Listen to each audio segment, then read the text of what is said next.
The Snowman is directed by Thomas Alfredson, and is executive produced by Martin Scorsese, excuse me, and stars Michael Fassbender, Rebecca Ferguson, and Charlotte Gainsbourg, Val Kilmer, and also J.K. Simmons. And this is the story about a serial killer that's based off a book. It's based on a detective novel that also features the character. I forgot who the author was, but it features the detective named Harry Hole. And it's a Norwegian Norway. Yeah, Norway. And so in Norway, there's a killer that's basically going around killing these different people. And basically, when he kills them, he puts their bodies in snowman and makes a snowman out of them. And then he taunts them with snowman. And leaves clues for he leaves the police clues on saying that when you find this person, you'll see it as a snowman. He draws like a little snowman figure on it. And then he likes to build them before he kills the people, and he taunts the police with it. Yeah, and it's up to Michael Fassbender's character, Harry Holt, on the case, and he's working with this other detective, played by Rebecca Ferguson. And it's up to them to try to find out where this killer is, or who this killer is, and why this is happening. Now, a little backstory.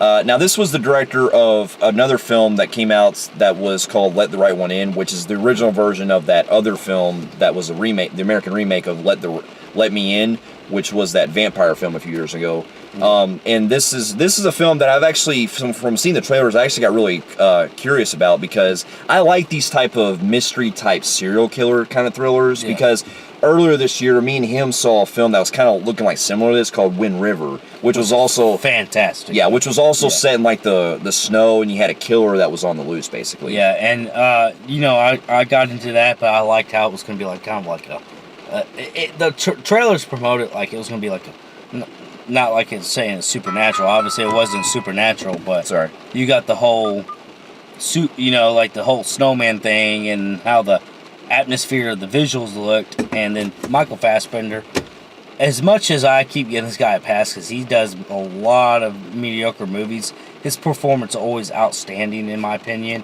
And that still wanted me to want to see because I'll admit that I am a huge Michael Fassbender fan, and even if the film doesn't turn out great, I can at least say it's always good to see him at least try in the film. Yeah. So this film also got me curious, and I also noticed there were some actually other talented people in this I didn't realize, like from the trailers, like J.K. Simmons and Val Kilmer was also in this film too, and he really it really got me curious because I haven't seen him in a movie forever. Oh yeah, and if you guys don't know why, he was dealing with throat cancer, so yeah, and you actually see it a lot why he can't perform anymore, because you can see kind of like his jaws tied down from surgery.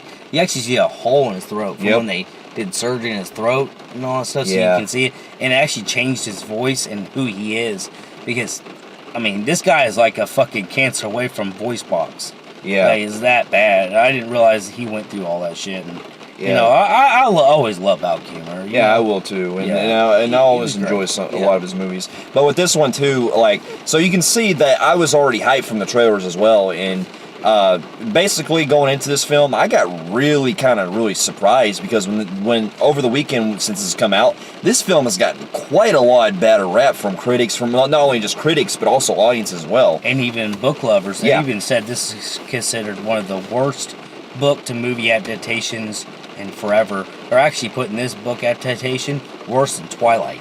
And that's really saying something. yeah, that's fucking bad if it's that fucking bad. And that kind of got me worried, because I thought this movie easily could have been a 6, 7 to an 8 out of 10. And upon seeing these reviews, oh my motherfucking God, they were butchering the fuck out of this movie. And so, upon seeing the film, I can honestly say that I could see why. I could see why, but I will say that now, don't get me wrong, this film is bad, but I don't think it's quite as bad as what some of you are making it out to be. But here's where we get into pretty much the details. Now, now, keep in mind, if there are any type of minor spoilers in this film, we do apologize for those of you who are curious about it. But this is just, we'll try to keep spoilers at a minimum for this, because we won't try to give it too much away. Yeah. But anyway, you have been warned for those of you who are watching this review. Yeah. But anyway, to start with some of my pros, I can honestly say, for what he's given, Michael Fassbender is great in this film. He puts in a decent performance. I think that he at least carries the way of, playing this detective and everything, how he's very stoic and stuff. I still like him. Michael Fassbender. I like Michael Fassbender's performance, but he also can seem kind of bored in this movie too. I don't know. 50-50. It's weird because behind the scenes, I don't know if this is true or not, but I heard from what he was saying that there might have been some behind the scenes where perhaps he was basically didn't like he had some kind of argument or something behind the scenes, and he basically became turned off to the movie, so he just went ahead and finished outright what it was, and it pretty much you can kind of tell where he's like. He's just trying to get it as a money. He's like, here, just give me my money. And just fucking got out of there. Yeah. Even though I still love him and I still liked him in this, that's why he's a good actor. Even with that, I like him. I can give him kind of a pro for it. But at the same time, you can really see he didn't want to fucking be there. And then I actually didn't mind the girl, Rebecca Ferguson. I thought she was also decent. Him and her are really try to carry this movie together as far as looking for the killer and stuff.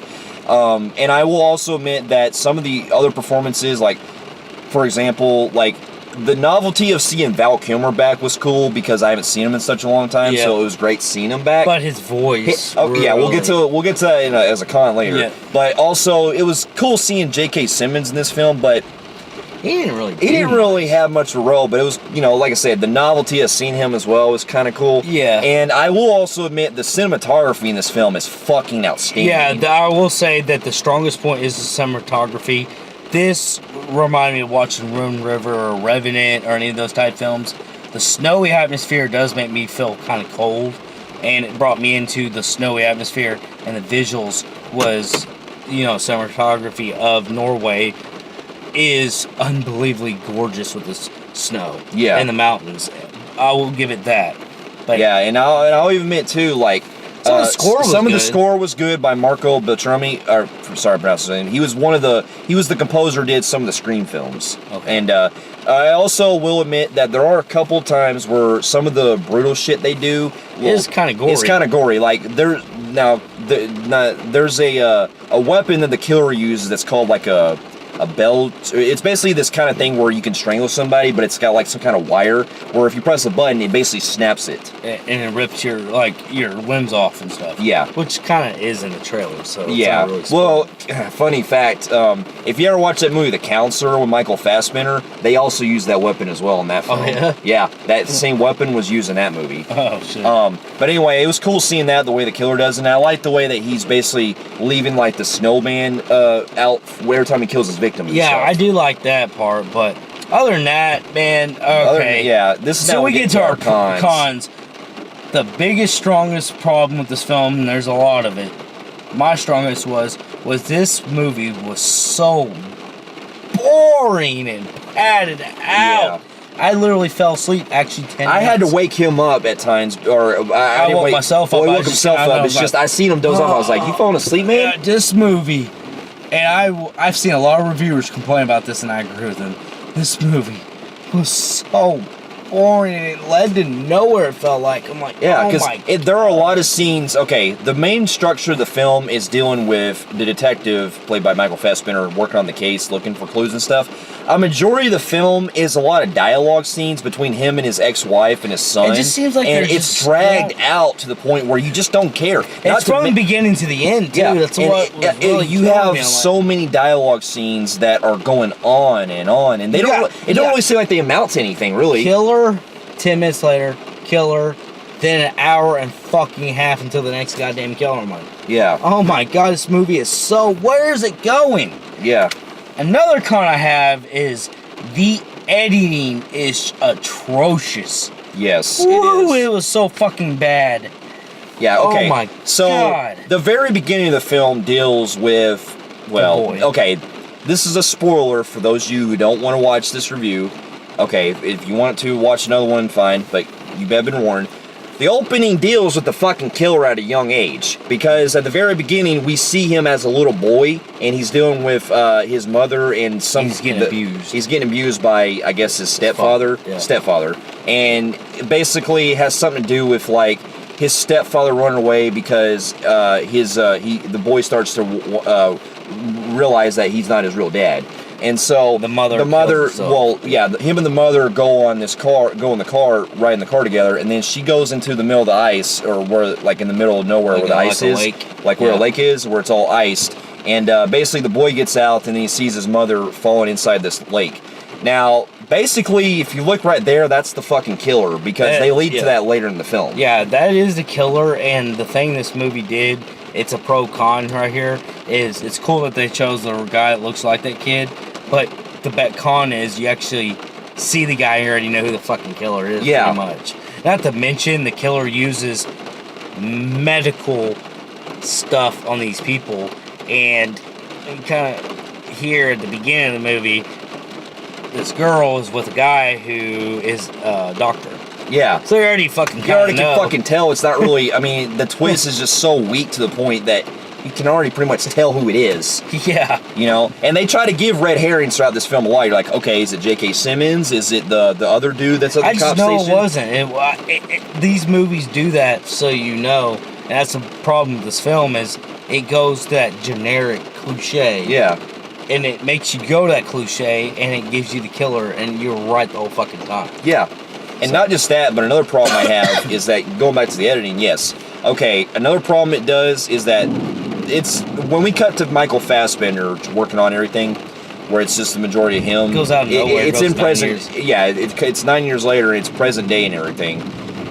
We have sequences where the film pretty much goes back to earlier points. Like, for example, when he's learning more about the other cases and stuff, there's a flashback that reveals when Val Kilmer was looking for the guy, and he was talking to the guy whose wife went missing, basically. Yeah. And that actually, you know what? That flashback I found a lot more interesting because I was wondering if it was going to lead somewhere really cool. And that's where the problem is, the fact that whenever they go back to 9 years, that's the only warning they give you, and you have a 9-year period, a 7-year period, and a present period. 9, 7, and a year look the same, and they actually play concurrently. Like we'll go present day, we'll go 9 year, and then 7 year, present day, 7 year, 9 year, 9 years, present day, and then it keeps doing that, and you don't even know what fucking year you're in. Yeah, because they all look the fucking same. And that's what I'm saying, because there's a point where the killer is basically having this person that has a photograph of supposedly when Val Kilmer blew his head off, because basically we're led to believe that Val Kilmer's character killed himself. Well, the problem with this is when the girl that Michael Fassbender's character is looking for the information, she finds somebody that's in this garage that the killer leaves and stuff. You're thinking in your head, okay, is that fucking... Did they just find Val Kilmer's body 9 years later? I know, I didn't get that. That fucking threw me off, but we come to realize that no, it's just the killer doing a duplicate copy of the previous case. Which throws you off because they don't explain this is the same time period. And there's a lot of characters that they bring in this film, you don't even know why they were in it to begin with. Okay, like for example, the beginning of the film, okay, you know in the trailer when you see that girl that basically gets like the snowball thrown at her and then she basically gets kidnapped or something or gets killed? Well, okay, this woman is is the mother of this daughter who has like this, father who's not really at home and everything. Yeah. That's the only time we see her is when she's not on screen. We don't ever find out what happens to her. Yeah. She's at the beginning of the film when, she comes home and she's, visits her daughter or she's having her daughter. The very next part after she, steps outside, we never see her again. We don't know what happened to her. We don't know if she died. She's basically fucking gone. So I'm like, what the fuck happened to her? Yeah, you don't know what happened to her. And like we said, this movie is padded too long. Uninteresting. Yeah. And really, they don't really do anything different. This movie's just your cliche mystery. Keep in mind, we both never read the book. From what I've read from people who are big fans of the book, that said the book is actually really good, has said this movie was a horrible adaptation. Well, not just that, but the character himself, Michael Fassbender's character. We're led to believe that apparently, I guess he's supposed to be like an alcoholic or something, but we don't really get much development with this character. Yeah, I've never seen a character in a movie that played an alcoholic that never really had a drink in his hand the whole fucking movie. Yeah. So what, to me, now, do I see that? Now, I don't know if he's an alcoholic or drug, but we don't Maybe really it's a know bit of much both. about. Yeah, we don't really, other than the fact that he was estranged from his ex-wife and his son. We don't really know much about his character. We don't even know the whole why they got estranged in the first place. We don't know anything. This movie's just blah. I'm just like, oh my god, what is this? Yeah, because what am I watching? That's here? what I'm saying, and it's the same thing with other characters that come in. Like, what the fuck was the point of J.K. Simmons' character? Yeah. Like, his character was like this weird, like, perverted type of guy who. And what was the lead to why he was doing that to his women? Okay, so there's so much story that's never resolved in this movie. Yeah, because there's a part where J.K. Simmons is doing like that trailer where he's giving that speech. Kind of like a hostile type thing where he's taking pictures. Well, basically, like he's a sex he goes trafficker. into a this other room, like where this other guy was, and he has this woman take her top off, and he takes a picture of it. I'm like, is that supposed to lead to somewhere? We don't know anything about that shit because all the pictures because it's supposed to believe that he's a red herring, that he's supposedly the killer. Nope, that's not the case because Obviously, later in the film, we don't know what the fuck that was about. We don't because we kind of know he wasn't even the killer to begin with. That's what I'm saying. That whole sequence was entirely pointless. This movie was just a pointless fucking movie, in my opinion. It was just like cash grab book. Because we're in the trade of making books into movies. It's just like, just give us our money and all that stuff. Well, I felt bad for Scorsese because, man, he had his hand in this, and man, this is fucking horrible if he had part of this, man. He's executive producer, but yeah, he still anyway, has a big hand in that. Well, and not just that, but from what I heard behind the scenes, supposedly the director also said that he couldn't film 15 to 20% of the script. All right, check this out. So there's two rumors going around, and we already know one of them is true. 20% of the movie was not filmed of what's in the book and what needed to be in this movie to make more sense was never filmed. 10% or 5%, he actually forgot to film it. That is bad if you're a director and forgot. Oh shit, I forgot a couple scenes. I've never heard even the shittiest director do that shit. Yeah, because when you watch the film, you'll notice that some of the shit that we just discussed, that's probably what he left out. It was like, okay, you didn't give us a closure there, fucking, you should have done that. Yeah. Because even though the film does have an ending, it also leads supposedly to another sequel that also features Harry Hole in the detective novels. That's the name. Yeah, because this is a series of books that features this detective. So the film actually what's the next one? Harry Pussy gonna help him. But anyway, I mean, yeah, and it's later revealed that the fact that they do this twist, and that killer died quick as fuck. I know. Oh, fall in the eyes. I'm like, I'm dead. Yeah, like, and this killer makes a dumbass decision because when we get the climax where Michael Fassbender and the killer are in the ice, Michael Fassbender gets shot, but then the killer is like trying to come up to him and everything, standing there in fucking ice. He's a dumbass by just walking up to the ice and not even looking at that puddle. I'm like, are you fucking stupid? What a fucking retard. To be this smart and playing with the police this long, just to fucking step in the ice on the final climax and just go, yeah, he's like, ugh. And I drowned. It's over. I'm like, God. What the fuck?